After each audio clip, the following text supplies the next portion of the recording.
আসসালামু আলাইকুম। আজকে আপনাদের সাথে ইফতার স্পেশাল নিউ স্টাইলে চিকেন সাসলিকের রেসিপি শেয়ার করব। আশা করি আপনাদের কাছে ভালো লাগবে। ভিডিওটি ভালো লাগলে লাইক, শেয়ার, কমেন্ট ও সাবস্ক্রাইব করে নিয়মিত আমার চ্যানেলের সাথেই থাকবেন। সাসলিক তৈরি করার জন্য প্রথমে এখানে আমি 500 গ্রাম বোনলেস চিকেন একটু মোটা কিউব করে কেটে ভালো মতো ধুয়ে পরিষ্কার করে একটি স্ট্রেনারে রেখে ভালো মতো পানি ঝরিয়ে নিয়েছি। এখন এই চিকেনের মধ্যে একে একে করে দিয়ে দিব রসুন বাটা হাফ টেবিল চামচ, দিয়ে দিচ্ছে আদা বাটা হাফ টেবিল চামচ, লাল মরিচের গুঁড়া হাফ টেবিল চামচ বা স্বাদ মতো দিয়ে নিতে পারেন, সাদা বা কালো গোলমরিচের গুঁড়া হাফ চা চামচ, লাইট সয়া সস 1 টেবিল চামচ, টমেটো কেচাপ বা টমেটো সস দিয়ে দিচ্ছি 2 টেবিল চামচ, লবণ স্বাদ মতো দিয়ে নিতে হবে, আর টক দই দিয়ে দিচ্ছি 3 টেবিল চামচ। আর এখানে পানি ঝরানো টক দইটা ব্যবহার করতে হবে। এখন এখানে আমি কিউব করে কেটে নেওয়া 3 কালারের ক্যাপসিকাম ব্যবহার করছি, সবুজ, লাল এবং হলুদ। আপনি এখানে যে কোনো এক কালারের ক্যাপসিকামও ব্যবহার করতে পারেন। আরও নিয়ে নিচ্ছি গাজর, গোল করে কেটে নিয়েছি। এখন চিকেনের সাথে সব মশলা, গাজর, ক্যাপসিকাম খুব ভালো মতো মেখে নিতে হবে। এখানে ক্যাপসিকাম ও গাজরের নির্দিষ্ট কোনো পরিমাপ নাই, আপনার প্রয়োজন মতো বা পছন্দ মতো গাজর ক্যাপসিকাম এখানে ব্যবহার করতে পারেন। এখন আমি এগুলি 10 মিনিটের জন্য রেখে দিব। আর এইদিকে কিছু সাসলিকের কাঠি আমি আগের থেকেই পানিতে 10 মিনিটের জন্য ভিজিয়ে রেখেছিলাম। আর এখানে আমি পরিমাণ মতো কিছু মোটা কিউব করে কেটে নেওয়া পেঁয়াজ নিয়েছি। এখন আমি সাসলিকগুলি রেডি করে নিব। আর এই কাঠিতে আপনার পছন্দ মতো চিকেন, গাজর, ক্যাপসিকাম এবং পেঁয়াজ দিয়ে সাজিয়ে নিতে পারেন। আমি আজকে এক একটি কাঠিতে 3 পিস চিকেন এবং আমার পছন্দ মতো গাজর, ক্যাপসিকাম এবং পেঁয়াজ দিয়ে সাজিয়ে নেব। এখন এইভাবে আমি সবগুলি সাসলিক রেডি করে নেব। আর এই সাসলিকগুলি আপনারা চাইলে এই পর্যায়ে ফ্রোজেন করতে পারেন, আবার চাইলে এইভাবে রেডি করে ফ্রিজের নর্মাল চেম্বারে রেখে দিতে পারেন, পরিবেশনের আগে ভেজে নিতে পারেন।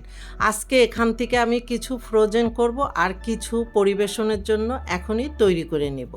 আজকের এই সাসলিকগুলি ভাজার জন্য আমি বাটার এবং বাটারের সাথে কিছুটা রান্নার তেল মিক্সড করে ভেজে নেব। আপনারা চাইলে শুধু রান্নার তেল অথবা বাটার দিয়েও এই সাসলিকগুলি ভেজে নিতে পারেন।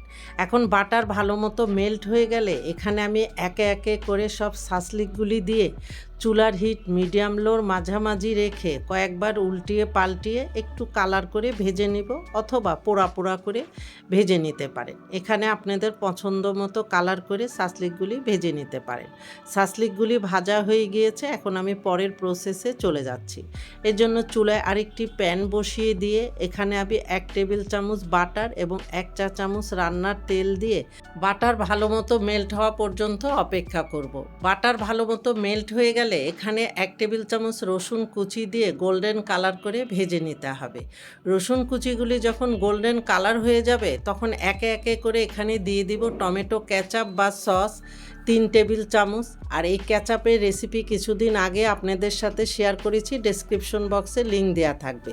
চিলি সস 2 টেবিল চামচ, লাইট সয়া সস 1 টেবিল চামচ, বারবিকিউ সস 1.5 টেবিল চামচ। হাতের কাছে থাকলে বারবিকিউ সস দিবেন, নাহলে স্কিপ করতে পারেন।